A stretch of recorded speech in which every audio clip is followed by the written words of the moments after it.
Have you ever stood in your home surrounded by stuff and ask yourself, why did I buy all these things? What if I was to tell you that you weren't buying those things out of a need, but you were buying those things because you wanted to feel something?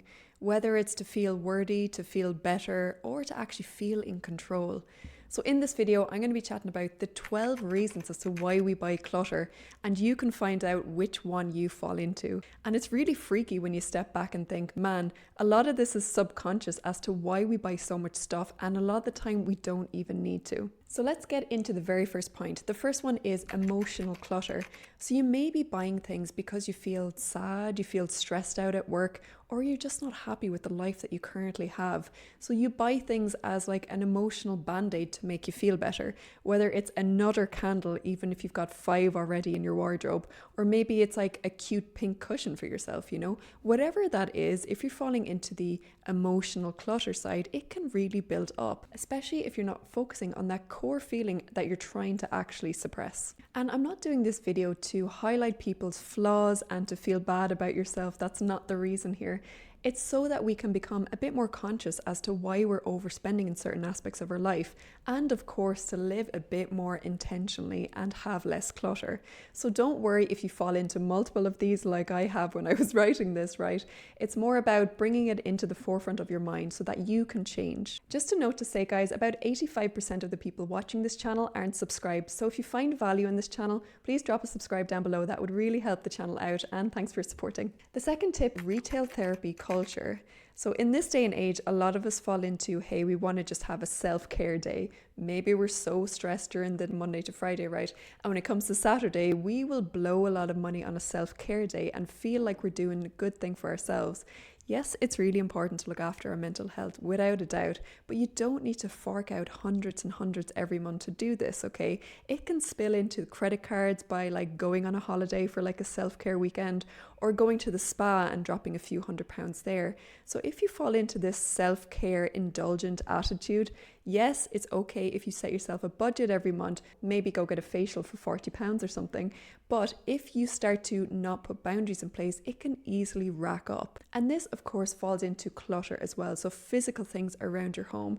So a self-care day could look like, hey, maybe you're buying another dress for yourself, another cute top so that you feel better and you're kind of giving yourself an internal boost. But that internal boost is not going to last forever. And once you've realized you've spent so much money on self-care, you will actually feel worse than when you started out. So money doesn't have to equal self-care. You can do self-care in lots of other ways, okay? Of course, make a little budget for yourself and, treat yourself in what you can afford with your salary, but also things like maybe having a bath at home, maybe journaling, maybe going for a walk, maybe even putting a little bit of money in your budget to go see a therapist. If you're really struggling emotionally, it's important to really understand the core reasons there. But if you can't afford a therapist in your current situation, of course, chat to friends and family. A lot of the reasons why we buy clutter is because we don't want to deal with our internal feelings, okay? And we just want to surround ourselves with stuff or make ourselves feel better by buying more things. Number 3 is the fear of missing out mentality, okay? So if you see limited edition products pop up on a website, or places where there's timers on a website, so for example, Pretty Little Thing do this an awful lot. When there is a sale on, they will put a countdown timer as to when the sale will finish. So you can get it for 50% off right now, or else you'll have to pay full price. So it's like this urgency that certain marketing teams will put on their websites basically to try and tempt you to buy stuff. But this fear of missing out can mean that a lot of your money goes into places that you don't even realize it's leaking into. And this is how credit card debt racks up so much, especially in America. When you look at the statistics, the average American has over $6,000 in their credit card debt. The UK has a lower number, which I'll pop here, but essentially this is where, we can rack up so much money and we don't even realize it. So if you feel like you need to buy it or you're going to be missing out, maybe just pause, okay? Pause before you buy stuff like that. So if you implement something like the 3-day rule, this is where you wait 3 days before you buy a product, especially if it's one of these fear of missing out, limited edition, buy right now, okay? If you wait 3 days, most likely you'll A, have forgotten about that product completely, or B, come to your senses and realize, oh my God, I don't need this £40 serum from Space NK.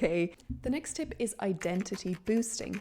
Are you the type of person that buys a lot of different clothes so that they portray an image to the world, but they may not feel like it's their true self? So we may be buying clothes, accessories, more handbags to portray an image, even if we don't use them that much. And this can fall into luxury brands, such as buying a Louis Vuitton handbag and throwing all of your life savings into it, but you're too afraid to even wear the damn thing, so it just sits in your wardrobe. I think the thing with this one is to try and lean on your authenticity, okay? Who are you as a person and who do you want to be? Yes, maybe you do want to be a millionaire and that's why you're buying more luxury brands, okay? But the fact is you're not. Most likely you are someone who's working professional, most likely the people who watch this channel are. And hey, maybe you're not a millionaire now, but if you keep spending and throwing money into luxury brands that you can't afford, you will never be able to reach the highs that you want to go to. The next tip is the I might need it someday mindset. I definitely fell into this one. Like when I recently got rid of 50% of my stuff, I did a video on it, I'll drop it in the description, okay?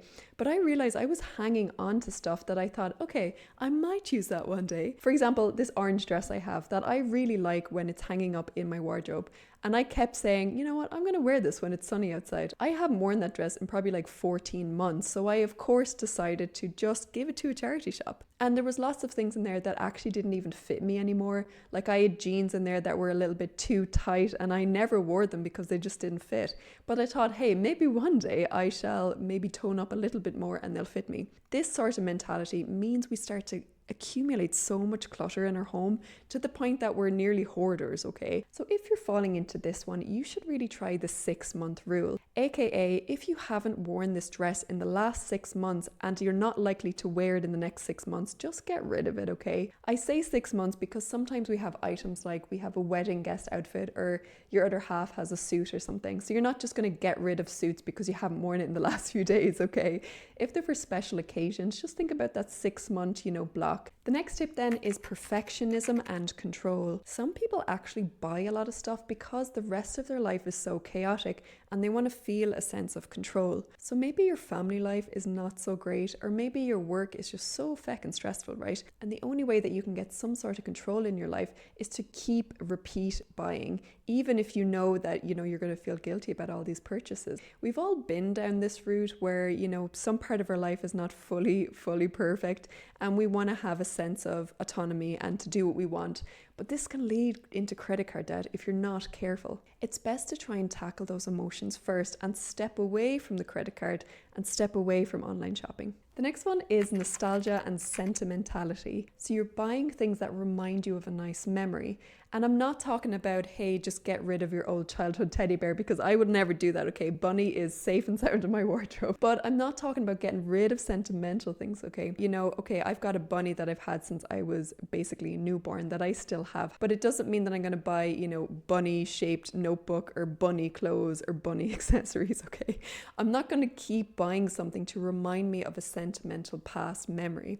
And people actually do this. It can even be things like, if you're really obsessed with Harry Potter, for example, and if you were obsessed at a time that was a really fun time of your childhood and teenage years, and you just still feel very nostalgic for that life that you did have, and you may keep buying those sort of merchandise bits even now in your 30s, okay? So you really have to understand as to why you're buying certain things. You may have hundreds of certain merchandise in your room already, or you may just have a whole desk full of stuff. Do you need more stuff on top of that? You're buying into a dream or a memory or a sentimental moment that you did love.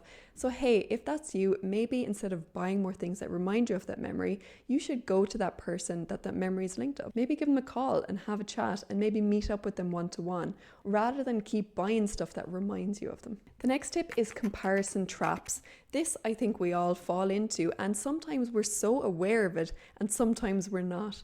And this is essentially if we see things online and we see, hey, this gorgeous influencer with amazing skin, and then she talks about the skincare that she does. And then you, of course, and me, will probably buy their 5-step skincare routine and drop about 200 pounds on it, right? Causing more clutter because we already have loads of skincare at home, okay? So this comparison trap can be used in all sorts of ways. And sometimes it's genuine, like sometimes genuinely people are like, this is my skincare, this saved my acne, company, it's amazing. And other times it's actually just influencers and their advertisements on products. So they may have gotten free products from a company to boost their sales, and they don't actually use them all the time. They just might use other stuff or get really expensive facials, okay? So just try and strip back and understand, are you being conned here, or is this a genuine product with a need? The next tip is a quick dopamine hit. A lot of the time, if we're feeling really low about ourselves, we will just buy something instantly to feel better. And it scientifically will give you a little bit of a peak of a dopamine rush, but that will of course fade after time and you'll go down to that level that you were previously. So this happened to me not so long ago, okay? I think I shared it in a previous video, but I had to do a really nerve-wracking presentation one day at work, and I was so nervous about it for weeks, and it was in front of the CEO and big directors in the company. And when I did the presentation, I wasn't so happy with how it went, and I immediately after the meeting finished went to the closest shop and bought £60 worth of shoes. I still wear the shoes every now and again, but honestly it was such an impulse buy that I just wanted a rush of dopamine, a rush of happiness, because I felt so crap about the presentation.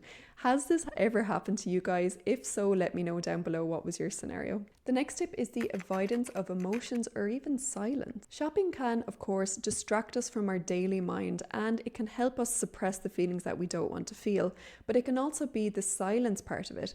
I know for myself, I always have a radio on in the kitchen and I have music on 24/7 all day, every day, okay? And when I realized I was doing this, I was using it as a bit of a distraction in my mind because I didn't want full silence to think about my day. Because I work from home a lot, I didn't want to be constantly thinking about work, so I was distracting my mind with music.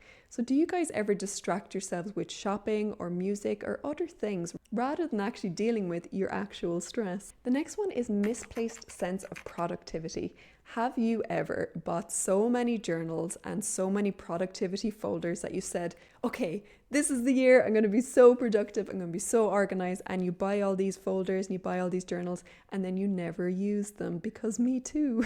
Because when we buy organizing products or even gym gear, we feel like we're making progress, but that's not the reality if we never actually use them. And this is something I definitely fell into, and I always have to check myself because whenever I see a really cute, journal out there, I'm like, oh yeah, I'll get that journal. I'll definitely be more productive. When in actual fact, I have loads of notebooks here. Yes, they're not glamorous. Yes, they're not, razzmatazz. They're just a normal notebook, but they do the same thing, I'm still able to be productive by writing down my thoughts in that or by journaling in that.